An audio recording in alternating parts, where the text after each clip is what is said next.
Retire मुलाजमीन खसूसन पेशनर जी हाँ बहुत परेशान है, इसलिए कि कन्फ्यूजन फैली हुई है। कन्फ्यूजन का मतलब है कि लोग परेशान है कि 16 अक्टूबर 2023 से पहले कि अब जो पेशनर की फ़ाइल नहीं ली जा रही वो ली जाएगी कि नहीं ली जाएगी। हालांकि हमने गुज़िश्ता रोज़ बता दिया था कि पेशनर्स की फ़ाइल ली जाएगी, बल्दि उस्मा कराची ये हर हाल में वसूल करेगी, लेकिन उसका तरीक़ाकार बना दिया गया है कि हर टाउन अपनी तमाम पेशनर जो 16 अक्टूबर 2023 से पहले के हैं उनकी पूरी रिपोर्ट तैयार करेगा, लिस्ट बनाएगा और ऑडिट से पास करवा के बाकायदा यानी तस्दीक शुदा वो बल्दि उस्मा कराची को रवाना करेगा, तो वो इसको पेशरफ में डाल देंगे और इनकी पेंशन शुरू हो जाएगी 12। लेकिन पेशनर के लिए बाकायदा गुलशन इकबाल टाउन में रिटायर मुलाजमीन की एक नशिस्त का एहतमाम किया गया था, जिसमें मोहम्मद रफ़ीक, सैयद इमरान, मोहम्मद आदिल, मोहम्मद रफ़ीक, बाबर इस्लाम, महताब जहाँ, फैज़ बानो, शाहिदा परवीन, शहनाज, आबिद और नासिर मौजूद थे।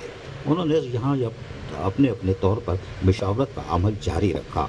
गुफ्तगू के दौरान बाकायदा एहतजाज करने, प्रेस क्लब पे करने या बल्दिया उस्मा कराची और बेवा पे करने या अदालती फ़ैसले पर अमल दरामद कराने जैसे तमाम चीज़ों पर तफसीली तौर पर तबादला ख्याल किया गया। रिटायर ऑफिसर असलम बेग, जिनका ताल्लुक कराची टाउन से, उन्होंने सबसे पहले सजन यूनियन के सदर सैयद जुल्फ़िकार शाह को ज़बरदस्त खिराज तहसीन पेश किया, जिन्होंने रिटायर मुलाजमीन के लिए जद्दोजहद जो कर रहे हैं और उनको जो कामयाबी हासिल हो रही है उससे पेशनर को कुछ उम्मीदें वाबस्ता हो चुकी हैं।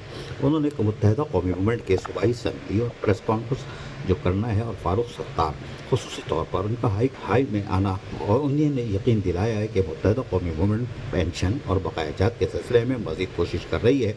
ये भी यकीनन खुशाइंदा बात है। उन्होंने कहा कि जल्द कोई अच्छी खबर आएगी और प्रोग्राम के आखिर में 7 मेंबर कमेटी बनाई गई है, जिसमें सबाहत, ज़की कादरी, असलम बेग, शाहिदा जबी और फैज़ बानो शामिल हैं।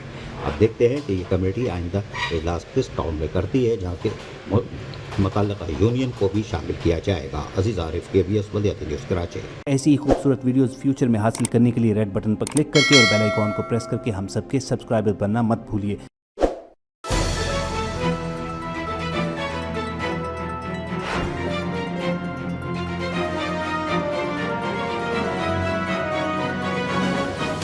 KBS बल्दियाती न्यूज़।